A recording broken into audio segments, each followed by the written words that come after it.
everybody, it's Kim. Welcome back to my channel, Touch of Magic. Happy to see you here for day 2 of Craftoween. So let's open up and see what we got. Now I do have, as we did in the first one, I've got the stamp set and the bling out ready to go. And I've got package number 1 here from the last time. And yes, this is later today than I had originally planned. We were on the road 14 hours yesterday coming home from the East Coast in a wedding. So I apologize, this one's a little later today. And ooh, okay, that is cute. Look at the little, I'm not sure if it's a crow or a raven. I know you can tell by the beak and a skull, and it's showing a sample with the stamp set that's here. So what I'm going to do is I'm going to take a few minutes and I'm going to die cut everything, do a little percolating in my brain, and then we'll come back and see what we create. Now, I did prep a couple of things. I have the essential envelope die set here, and I have used the main die, which when I cut this, I start with a 7 3/4 by 4.5 piece of paper to put it through my machine. It's just less waste that way. And I've done one in a heavyweight craft and one in a heavyweight black. And I've got a couple of white panels to start for the front. Not sure what we're doing yet, so I'm gonna do that percolate thing and we'll be back in a minute. So hang tight, we're back in 2. All right, I am back. I have done some prepping. So what I have done is I've cut the raven out of heavy black, like a pitch black cardstock, the front of the skull out of white, the back of it out of black. So we've got the front, the back, the body of the raven. I've tried a few different things for the raven's beak, which is, this is the wing and the beak here. So I have the wing out of black and the beak out of black, and I'm trying, sorry, I'm trying to keep all of this centered. That's what the yellow dot's for. That's a, hey Kim, that's the center, pay attention kind of thing. So with this, you can go with just the black, and it fits right in behind, the beak lines up, and then it also makes the eye dark. I also thought maybe a gray. So I ink blended some soft granite onto the white cardstock, which is Hammermill 80 pound. And then you could go the gray for the contrast, which I quite like. But then I had a neat idea. I have the Hero Arts wax. So it's, if you haven't tried this, I actually got this through a Crop and Create event. It was part of the Hero Arts kit. And it's a really cool pearlescent white. It's a wax. It's really, really smooth and shiny. So you can see here. So what I did is I just wiped it on it and then let it dry for a second. When you do it this way, it's very quick to dry. And then I've cut that out as well. Put that away. And if you're using that on anything other than straight to paper, like a stencil of any sort, you want to wipe it off immediately so it doesn't permanently adhere. And I thought, wouldn't that be kind of cool on the pitch black? And then take that in behind. So you've got kind of like a shiny. So that's what I decided I'm doing. I like that one. I've done the bow tie and the hat band out of lavender. And I've got the monocle out of gray. And I'm going to also apply some of that wax to the top of the gray to give it some shine for the string of the monocle. The wing, I'm going to take a little bit of, this poor thing has been abused. I really need a new one. This is the Hero Arts pigment ink in the unicorn white. And I'm just lightly gonna give it a little, it will dry back, so it will be darker than that looks. But I wanted some contrast so you can see the wing on top of the body. And I was debating whether we put a little of the shiny behind the eyes or we'd leave it just matte, but I think just the matte. So it's really quick and easy. I'm going to assemble all the pieces. The only thing to make sure you're watching for is that the beak goes in behind the raven's head. You can see that there's notches. I think you can see that. There's notches there that line up underneath, and it's just like that. And that will line up really nicely and easily adhere. And then the wing goes over top. And again, you can see the grooving here that the wing will notch into. So I'm going to put those things together. I'm going to just probably speed up this part. You don't have to watch me glue things. you know, for 20 minutes because it takes me a little time, but I will do that. I like liquid glue for this because it does give some movement, some dry time. All right, hang tight.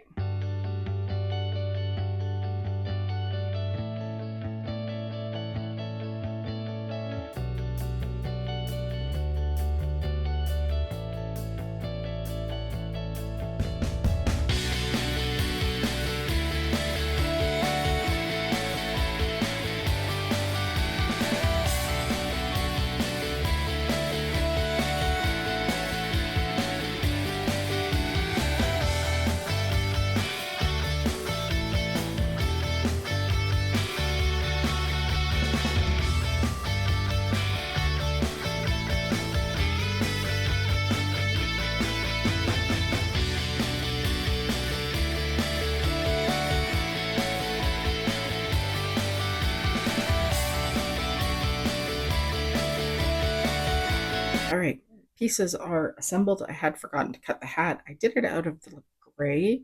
Not sure if that's the right choice because it just tucks right onto the raven's head, hence the cutout, but I'm going to go with that. So I've decided to do a little ink blending on the front of this panel.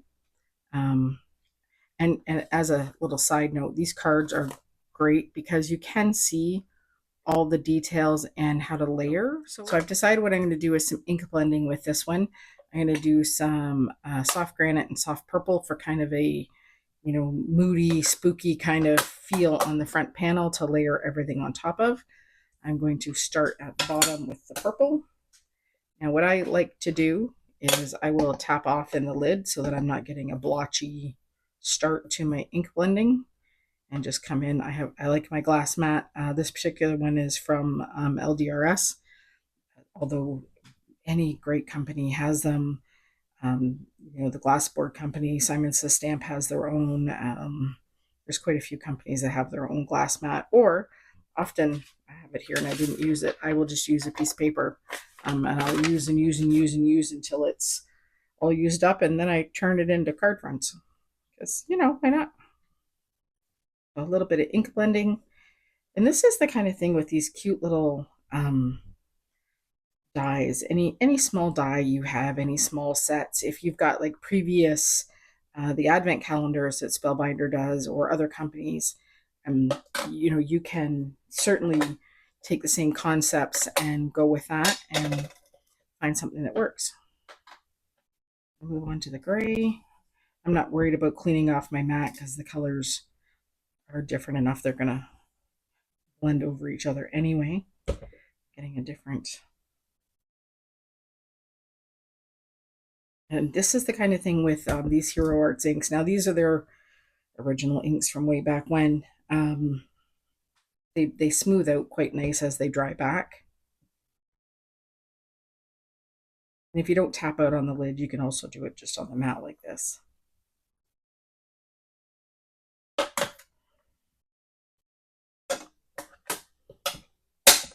Do that one again. Get more of a transition.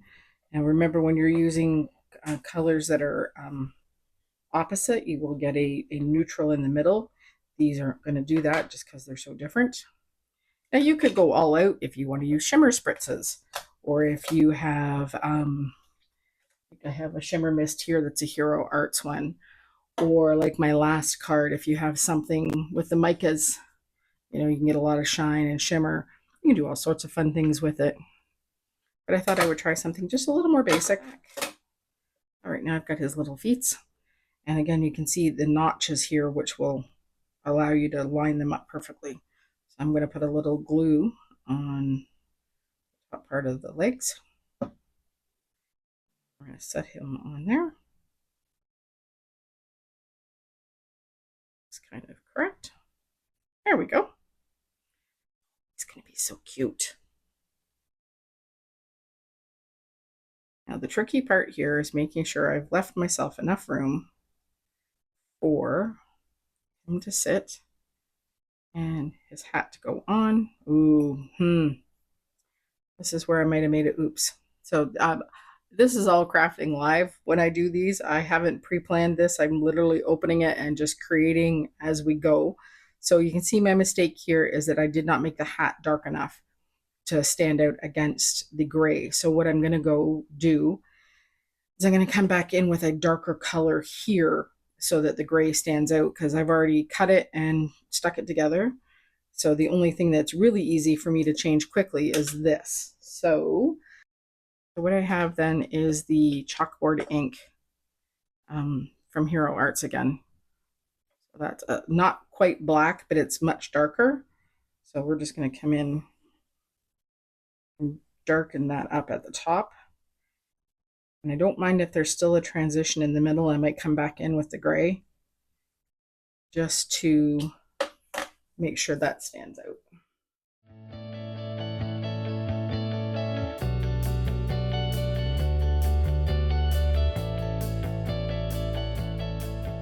All right, I think I'm probably going to fast forward that part, so let me just quickly explain what I did. So I went back in with the chalkboard across the top because I want to have a nice contrast, back through the middle with the soft granite to try and get a transition, and then the soft purple at the bottom. And I'm really hoping for like a smoky, hazy kind of finish when I'm done to give it kind of that eerie, spooky vibe. So we'll see how that looks when all is said and done here. All right, so now let's see how that looks. Crafting on the fly with Kim. Maybe that's a new series. I don't know. Let's see what we got here. So we're going to set him there. You can see it just sits nicely. And then the hat's going to go on top. And I do not mind if it breaks plain a little bit, but I don't want it to damage. So I'm probably going to pull this way. Yeah, that's probably better. And then that's going to go over here. And then I'm going to, before I put all of that down, I'm going to get a sentiment onto here. And I'm going to use Wishing You a Mysterious Halloween Night. Maybe. Hope your Halloween is to die for. Yeah, that's the one. So let me stamp that on here. I think I'm probably going to heat emboss it. Make it stand out. Yes.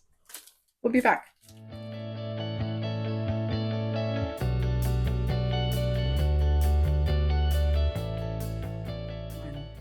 All right, so I've laid it out in my Misty again. I did attach the feet to the skull.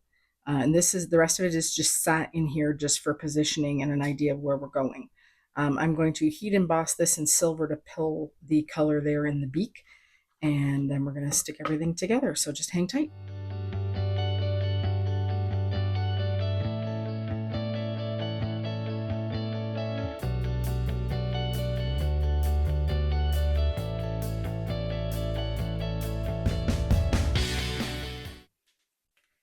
All right, I did have to come back in and stamp that twice because the first time I did it, I did not add enough powder because the ink is still quite wet, or at least not completely dry, maybe not quite wet.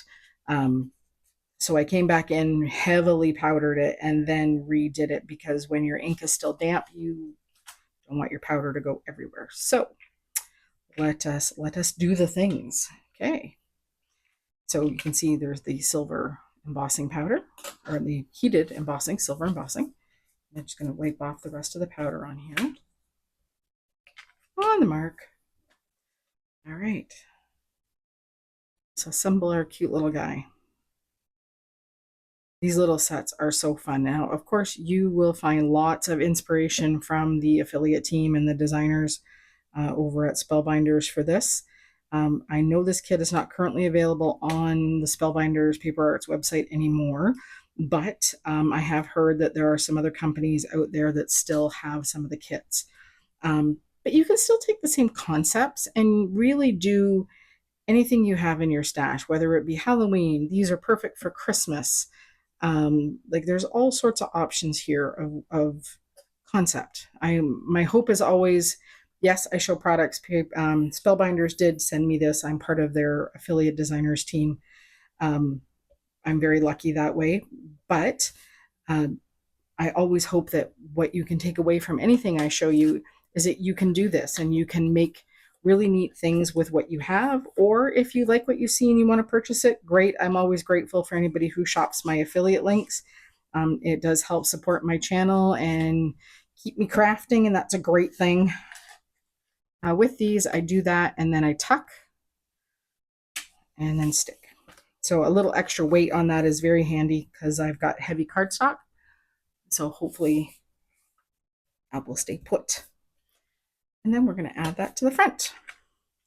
And I tend to use liquid glue mostly. You can use tape runner or double-sided adhesive of any kind that you prefer. I really like my liquid glue because I like that there is a little wiggle time here to make everything sit nicely.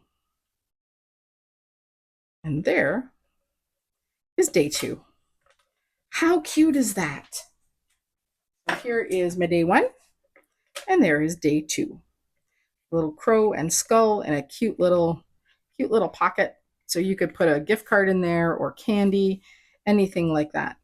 If you haven't already, a thumbs up is so appreciated. And if you'd like to hit subscribe, I'm always grateful for that. And you can also hit the notifications and ring the bell so you will be notified when I do another one of these for tomorrow. And you get to see another little pocket and another little design with whatever Spellbinders has in store for us. Thank you again for being here today. I appreciate it very much. I will put all the products that I can in the description below so that if you're looking to shop, you can do so. It's always appreciated, as I said. Thanks again and have a wonderful day.